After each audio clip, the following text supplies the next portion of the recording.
Programang ito ay rated SPG. Striktong patnubay at gabay ng magulang ang kailangan. Maaaring may masiselang tema, lengguwahe, karahasan, sexual, horror o droga na hindi angkop sa mga bata. Hindi alam ni Zoe na narinig na ni Don Pepe na si Carlos ang kanyang tunay na ama, at nagulat ito nang tanungin siya ng matanda kung may alam ba ito tungkol sa kanyang tunay na tatay. Tumutulo ang mga luha ni Zoe habang umiling at ipinagkaila. Hindi na lang umimik si Don Pepe dahil alam niyang mahal nito ang kinikilalang ama na si Robert. At alam niyang mahal din siya ni Zoe dahil hindi siya pinabayaan nito laban kay Moira. Kahit na itinago siya, ay pinoprotektahan pa rin siya laban sa demonyong ina. Samantala, nag-uusap sina Balahadja at Moira kung ano na ang kanilang gagawin kay Don Pepe. Dahil habang tumatagal na nasa kanila si Don Pepe, ay nananganib ang kanilang sekreto. At baka makatakas pa ito, ay malalagot silang lahat. Ang gusto sana ni Moira ay ididispat sana ang matanda, ngunit pinipigilan siya ni Zoe dahil mahal pa rin ito ng anak, sa kabila na hindi naman ito kadugo.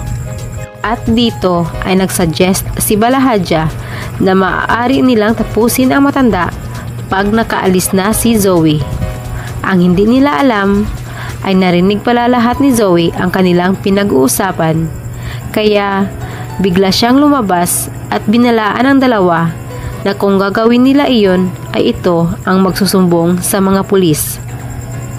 Sa kabilang banda, dahil sa napalpak ang pagligtas kay Don Pepe mula sa kanyang mga kidnapper, ay tuluyan nang humingi ng tulong sa mga pulis sina Robert at Giselle.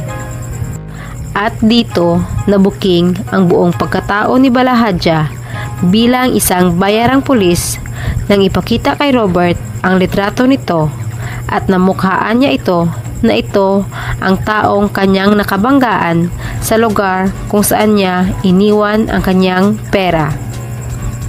Napag-alaman din nila na ito pala ang pulis na humawak sa kanyang kaso nang siya ay maitulak ni Moira. At dito napagtanto ni Giselle na magkasabwat sina Moira at Balahadja dahil nakita din ng pulis sa hotel sa araw mismo na nawala si Don Pepe. Kaya nalalapit na ang araw na mahuli na ang dalawa dahil sa pagtago sa matanda. Habang si Lynette naman ay hindi mapakali dahil sa ginawang pagtawag ni Zoe. Napaka-imposible kasing magkamali ito sa pagtawag sa kanyang asawa. At bakit nagalit si Carlos sa kanya dahil sa pakikialam niya sa cellphone nito. Kaya gusto sana niyang kausapin si Zoe, ngunit hindi niya ito mahanap. At humingi na lang siya ng tulong kay Annalyn kung saan maaaring makita si Zoe. Maililigtas pa kaya ni Zoe ang buhay ni Don Pepe? At oras na kaya para mabuking na ang ginawang pagtago ni Moira sa matanda? Atin lamang aabangan dito lamang sa Abot Kamay na Pangarap.